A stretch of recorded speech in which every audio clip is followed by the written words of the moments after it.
Welcome. We are so glad that you tuned in to learn more about Maui College's Early Childhood Education program. And if you're on one of the other islands, a lot of what we're going to say is also true in several places. I'm Julie Powers. I'm the program coordinator for our Early Childhood Education program. And if you become a member of our student body, you will be talking to me throughout your program. I've been at Maui College for 14 years.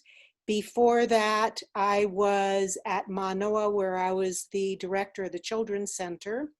And before that, I was a preschool teacher and director and college instructor in Arizona, Minnesota, and Colorado. Hi everyone, my name's Gemma and I'm an instructor at Hawaiʻi-Maui College in the Early Childhood Education Department. I've been there now for about 4 years, teaching full-time just this year. And I have a background of about 20 years in early childhood education here in Hawaii. I actually graduated from this program myself about 12 years ago, and since have gone on and got my bachelor's degree in early childhood education from West Oahu.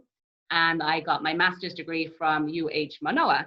So I'm familiar with the UH system. I've been a part of it for a while, and I'm really enjoying these early childhood classes, so I hope that you'll enjoy it too.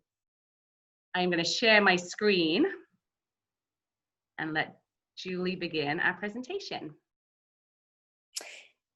So they say that a picture is worth 1,000 words. And so rather than talking strictly throughout this presentation, we're going to show you a lot of pictures to give you a visual example of what we're talking about.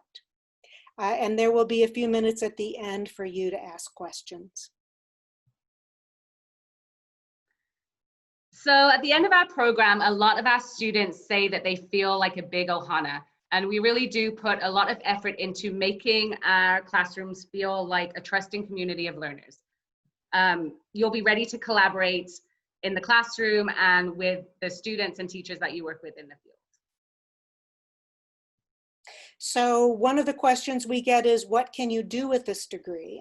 This isn't a complete list, but it has some of what you can do. And for most of these, you also need to have clocked hours working with young children. One thing it does in the state of Hawaii is qualify you to be a preschool teacher in private preschools and in Head Start. For the Kamehameha preschool program, it qualifies you to be a teaching assistant. They want all of their teaching assistants to have an associate's degree in early childhood. We also have a 2+2 program with West Oahu. So you get credit for all of your courses at our level, and then 2 more years done through online coursework will get you a bachelor's degree in social science with the focus on early childhood education. We also have an agreement with Manoa that some of the courses transfer there. One thing we want to make sure you understand is this is not the program that will lead directly into DOE teacher licensure. Some of the courses do count for that, but you would need additional coursework for that. So what do you learn in our program? Well, we'll teach you how to work with children ages 0 to 8. Our focus is primarily on the preschool age and birth to 5. You'll learn about development and how children are at different ages and stages, what their characteristics are, and those different needs. For example, did you know that these little hands, they need a lot of practice in kneading, molding, shaping before we can actually expect them to hold a pencil and learn how to write? You will also learn a lot about working with families. We cannot teach young children without also being highly involved with their families. The family is every child's first teacher. And when we develop a respectful collaboration with them, children are going to benefit the most. And the younger the child, the more important this relationship is. Yeah, in this photo, you see a teacher, she's the blonde, who is taking part in a home visit. Some programs, before a child ever enters a program, the teachers go to the home and get to know the family and child. For family members, it really shows how much you respect them, that you would take time to go into their home. And for the child, there's nothing like being able to show your teacher your toys, and then when that child enters the program, they already feel like you're one of their special grown-ups.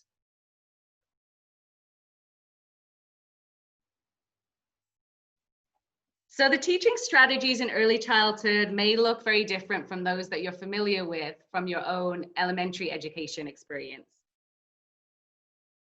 Children are given lots of opportunities to learn and develop through activities that are designed for their specific ages and stages of development.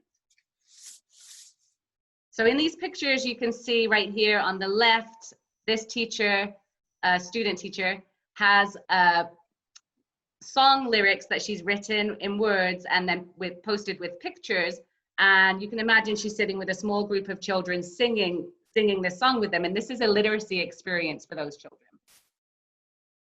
In this next picture, you can see a teacher sitting with a child under a tree, playing music. Learning happens inside and outside. So it's not just recess time when we're outside with children in the early childhood field. There's lots of learning that happens out there too. And you could imagine that there's a lot of other children playing, but this teacher is taking some time to build a relationship with that child through music. And then here in the corner, you can see two children who are interacting together, participating in a math activity. So really learning from each other and with each other is a really important aspect of early childhood, and we'll model that for you by getting you guys to work with each other a lot in the class. So the curriculum for early childhood, especially the pre-kindergarten years, is really learning through play. That doesn't mean that we're just playing with children, which we do, but it means we put a lot of energy into creating play opportunities for them so that through play they're going to have opportunities to learn math and science and literacy and all the other parts of education. A big part of the way we plan for play is by setting up learning environments. And you're going to have the chance to do that in classes so that when you are in the field, you already have an idea of how to set up those learning centers. You can see that on the far left, that's a health, safety, nutrition class, and this student has set up an activity. In the middle is a science activity that happens in our curriculum class. And all the way to the right, another student has set up an activity for pretending. You also have the opportunity in some classes to make materials that you'll get to keep as you go on to be a teacher.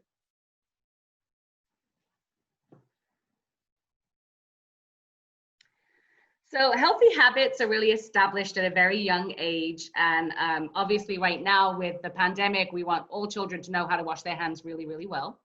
But that's something that as your role as an educator is not just to teach a child, and it's to teach the whole child. So you're not just teaching their brain. Here you can see, this is me when I was in the classroom with a group of children, showing them how to care properly for their teeth. So this is a doll that you can, the children get to practice brushing their teeth. So your courses here at the college would prepare you to address many different issues that are related to health, safety, and nutrition as well for young children.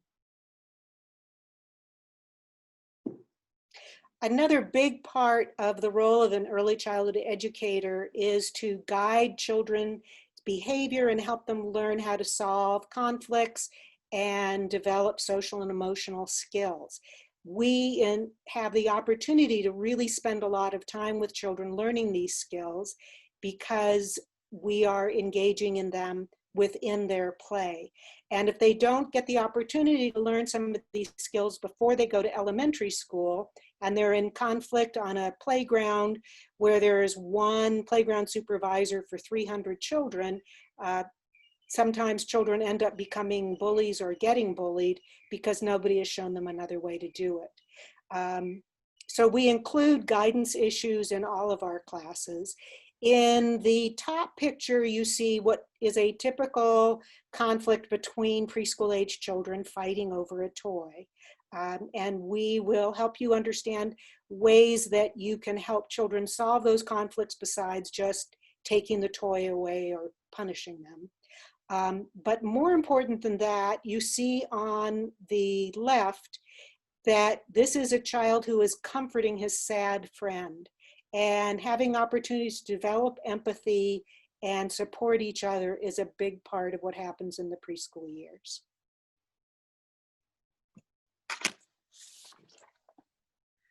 So as Julie said earlier, working with families in a positive way is really a key to creating a community for the children. Creating that sense of community with families is actually really a lot of fun. So what you're looking at are pictures from a program that does a lot of family-based activities. So this one on the left is a group of families and their teachers getting ready to go and walk in the Maui Fair Parade. And this was an annual activity that happened kind of towards the beginning of the year and really built some relationships between not only the teachers and the parents, but the parents amongst each other. So you're really giving them a sense of community and helping them form bonds that will last for a long time. On the right, you can see that families and teachers are out. This was on a weekend, and the teachers have put together a family hike for them at Waiʻi Coastal Trail. And this was a good way to introduce the families to hiking with young children, and another way for families to bond and for us to bond with the families as well.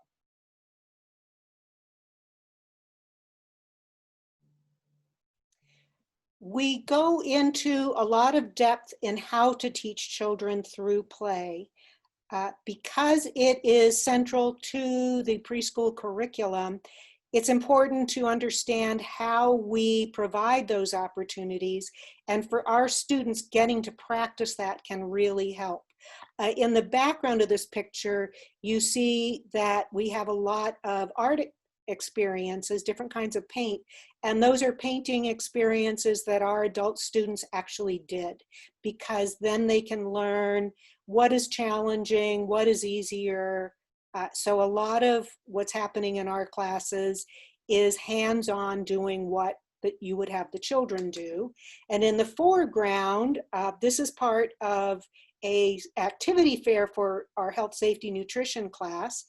And this is a group of students who have put together an activity that is pretend play around firefighting. And look how much fun they are having, but they're also getting ideas for how to make that understandable to young children. So in addition to all these really fun early childhood classes, you'll also be taking general ed classes. The general ed courses make up about 50% of the degree and include subjects such as English, math, science, communication, humanities like Hawaiian studies and history, and social sciences such as psychology and sociology.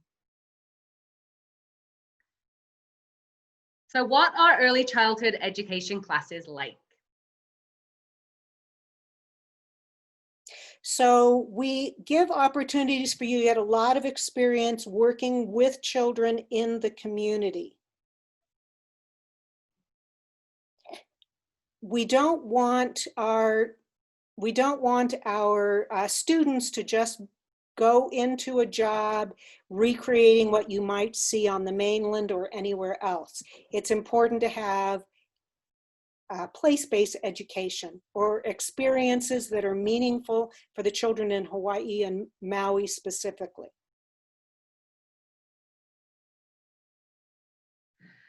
So in our classes, we do a lot of talk story. Many times we'll begin with a discussion question for the students that's related to the topic that we're talking about that day. We also do a lot of small group work where you'll be discussing ideas and topics and things that you've read or activities that you're creating with your fellow students. So you can be rest assured that we'll do a lot of talking, and you will too. So I mentioned before about trying things out that you would be doing with children. One of the ways that our students describe our program the most is that it's very hands-on. So it's not a place to come if all you want to do is sit and take notes and listen to your professor lecture to you. In this slide, you see my students in my physical and inquiry curriculum class are learning how to use a parachute with children. And if you've not tried it yourself before you do it with children, there are things you might not anticipate. One of the things these students are realizing is it takes a lot of muscle to be able to lift that parachute off the ground when there is a person in the center of it. And the person who is having the turn of being in the center is learning how much fun it is to have people spin you around, and also learning that he or she might be getting dizzy. And that's an important thing to understand with children. So in this slide, you can see that Chase is taking what he learned in class about using a parachute, and he is now more prepared for actually doing that with children. And look at those faces. They all look like they're having so much fun. Chase looks like he's working really hard. He does. The textbooks that we have in our classes are really an investment. So like I shared earlier, I was a student in this program myself about 15 years ago, and I still have the textbooks and I still refer to them. A lot of our students will come back and say that the textbooks that they had for our classes are so practical that they can turn to them when they have issues in the classroom or aren't sure how to work with a family or don't know what to do for an activity. They have these resources, and it's a great way to start your library. You know, we always use resources. We go back and look at things and things that we're learning all the time. So these books are not just textbooks, they're a good resource to keep. Another thing to keep in mind is even though our classes are fun and they're engaging, they aren't easy. So some people are told by family members, well, go into early childhood, that's easy. You're just working with little kids. There's a lot you have to learn about child development and working with families and some of the other things we've talked about. So you can see an example of a quiz question on a chalkboard here.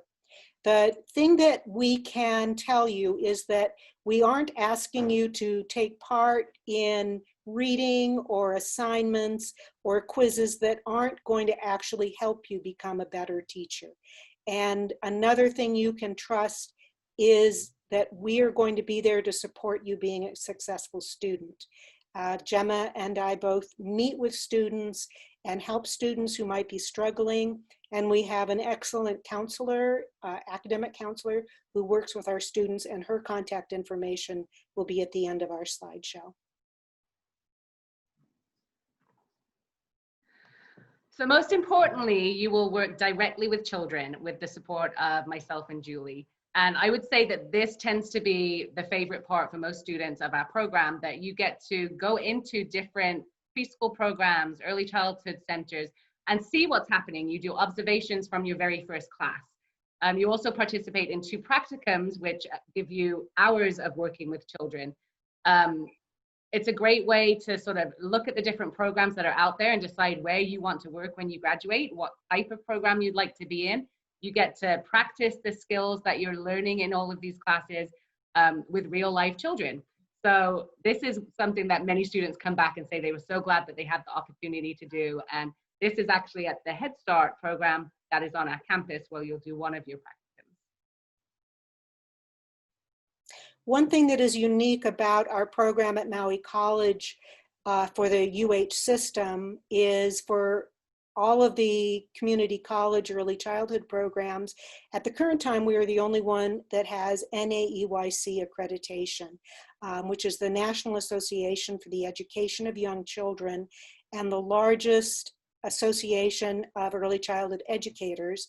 And they accredit preschool programs, but they also accredit colleges. And we do this because we want to provide a guarantee to you that we are giving you opportunities to learn best practices and the most current information. So we really hope that you will all complete your associate's degree, and there are lots of certificates along the way to acknowledge your preparation so far. If you'd like any more information about any of these certificates, please feel free to contact us, and our contact information is coming up at the end. So we invite you to take part in an early childhood education program at Maui College so that you can make a difference in the lives of children. None of us get rich being in early childhood education, but it is one of the most satisfying ways to spend your life and to feel like you are adding to the success of your community. And so that concludes our information. What questions do we have? Gemma, Julie, thank you so much. That was a lot of information and awesome. I love the pictures. Good. And my two older kids are proud alumni of the UH Manoa Children's Center. So thank you, Julie. And Gemma taught there as well. And really? Julie used to be the director there. Yeah. I know. I think Wayne was there when my kids were there. Yeah, he came after me, and then Gemma followed him over there and taught there. Nice. See, you guys, such an important industry. So we do have a couple questions that have come through the chat box. One is, how long does it take to get a degree? I'll answer that. It really depends on how quickly you want to get through. When I first got hired, most of our students were what are called in-service rather than pre-service. And what that means is most people were already working full-time as teacher's aide or teaching assistants in the community. And so they were only taking maybe 1, 2, or 3 courses at night.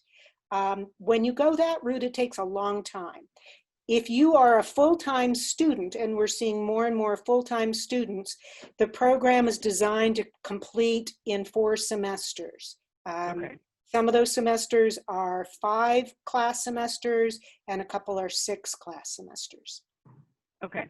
And I know you mentioned a little bit about, you guys are not in this for the money, but can you give us a rough pay scale and are there jobs available? At this time, there are many more jobs, and Gemma, please interrupt me if you have more to add. There are many more jobs than we have graduates. That isn't always the case, but right now there are a lot of positions for preschool teachers and teaching assistants.